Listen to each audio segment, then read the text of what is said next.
Goeiedag, baie welkom by Woordspieël. Ons begin vandag met Johannes hoofstuk 1 en ek lees vir jou vers 4 en 5. In hom was daar lewe en die lewe het gedien as die lig vir die mense. Die lig skyn in die duisternis, ja, die duisternis het dit nie uitgedoof nie. Jesus se lewe is lig. Hierdie gedeelte praat van Jesus, God self, het na hierdie aarde, sy eiendom, sy skepping toe gekom, en die mens was vasgevang in duisternis gewees. Hierdie duisternis het die mens totaal verblind, ten opsigte van sy doel en ook sy verhouding met God, sy skepper.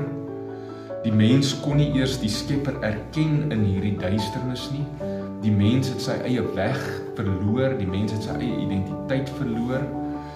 Maar hierdie gedeelte sê, in Jesus was die ware lewe en hierdie lewe was die lig vir die mensdom. En die duisternis kon dit nie oorweldig nie. Jesus as die lig het gekom en hy die mens weer kom wys wie God is, wat die mens se skepingsdoel is, wat die mens se identiteit is, hoe ons weer in verhouding met God kan staan.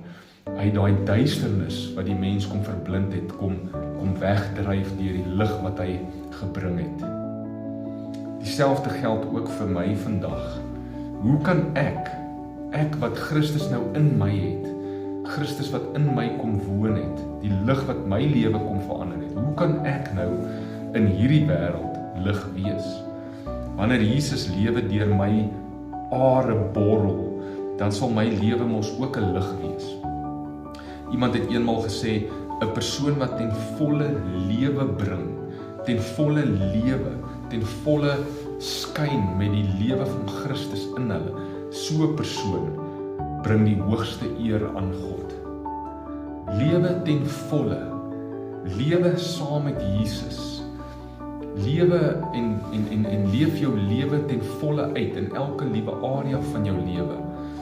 Moenie kompartemente opdeel en sê maar hierdie deeltjie is geestelik en hierdie deeltjie is Godsin en hierdie ander is nie.